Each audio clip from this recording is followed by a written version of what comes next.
What's up, fight fans? This is Kurt DeVille with Counterpunch Boxing News, and I'm coming to you with some more boxing. This segment is about Tyson Fury. Tyson Fury has made an interesting interview with the Telegraph UK, and of course, I'll leave the source in the description box. He said that he would know if can beat Deontay Wilder within the first 10 seconds of fighting him in the ring. And he also went on to say, he has no illusions on what this fight means. He knows one punch could end it all for him, but he also stated that he has a secret. He has a trick up his sleeve, just like Max Schmeling did in the 40s when he knocked out Joe Louis in the 12th round. He had a trick. He seen that Joe Louis, he kept his left low, and it was perfect for a right hand. And that was the opening he was looking for to upset the American champ at the time, and Joe Louis, that was around World War II, so a lot was going on then. So it meant a lot for Germany to win. You know what I mean? Hitler was in power, and then they had a world champion at the same time. So, it was a powerful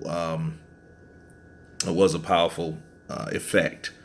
And Tyson Fury says he sees that same thing with Deontay Wilder, and he's not telling anyone. But then he went on to say, he said that Deontay Wilder, throws the jab and then follows with the right hand, which a lot of people knows he does. But he says he hasn't ever fought anyone bigger than him. He's never fought anyone on the move like him, and he has to be set to throw those bombs.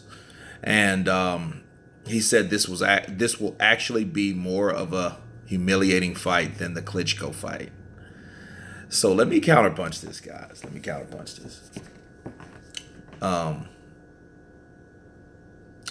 Tyson Fury is doing what a lot of people expect him to do.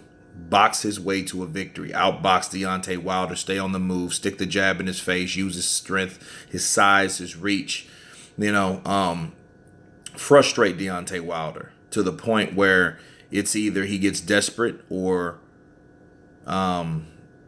throws fouls or something else and loses control, become unglued, things of that nature. But I pretty much figured that was his game plan. Now, this secret, what he's referring to, I don't know. I guess we have to wait to fight night. I would like to know.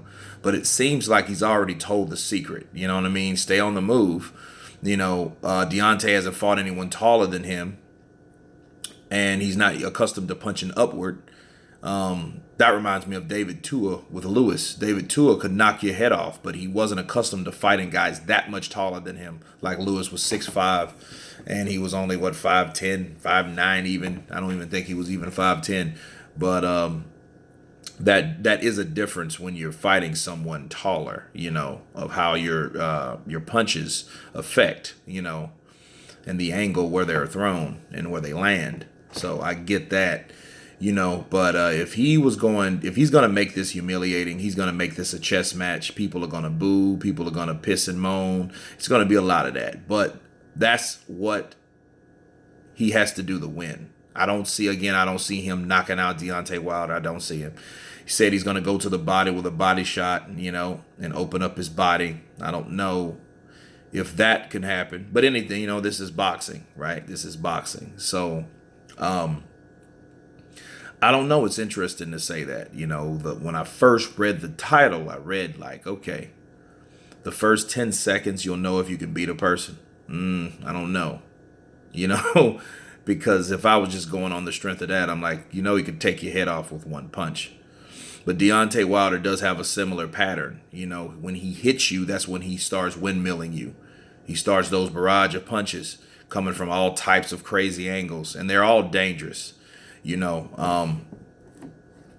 What he should be concerned about, though, is that right hand and fouls and the referee on how the referee referees this fight. I mean, you can't do anything in it with that or with that person while he's in the ring. But I think he should make a note that Deontay Wilder fouls because he doesn't know how to throw a punch properly.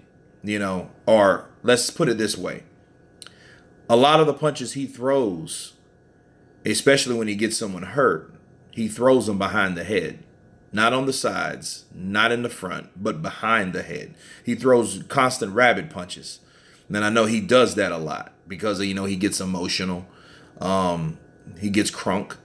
He starts to swing, but when he's swinging, he's just swinging. He's not really placing punches. He's just aiming for the top of your head. Wherever it lands, that's where he's going to land. That's not boxing. So Tyson Fury should be worried about that while I'm counterpunching that. But this secret, it does interest me to see what he's talking about. You know what I mean? And I hope that he can exploit this on fight night, because it's nothing like the science of boxing coming from someone that doesn't respect the science of boxing. You know what I mean? So that would be good. But I also want to note, he said in the interview that he hasn't had anyone with that type of record, 40-0, 39 knockouts, no losses, no draws. So no blemishes, a perfect record, and a very, very high knockout percentage. The only person that came close to that is George Foreman. George Foreman, when he fought Ali, he was 40-0 with 35 KOs. If you guys can remember, I did a video about it not too long ago, maybe a couple months ago. But, George Foreman was that dude of Deontay Wilder of the day. Think about it. He swings wild. You know what I mean? He doesn't swing and land like windmill punches. He didn't do that, but he did throw chopping, wide, hard, powerful punches. He did that. And he had a similar, he had 4 less KOs than Deontay Wilder. But you have to remember something. Foreman fought guys like Frazier, Norton. You know what I'm saying? He fought guys like that, not Spilka, Jarrell, the Black Rooster, guys like that. It was a different time, it was a different era, sure, but the competition was a lot better. So I always have to mention that when you're talking about all these knockouts. Sure, they're knockouts. He did knock 39 people out. You know what I'm saying? And so you can't overlook that fact. The guy can punch. The guy can decapitate you and render you unconscious. So whatever Tyson Fury's planning to do, we will still see fight night. Of course, you guys tell me what you think. Of course, please subscribe, and you guys been counterpunched. Peace.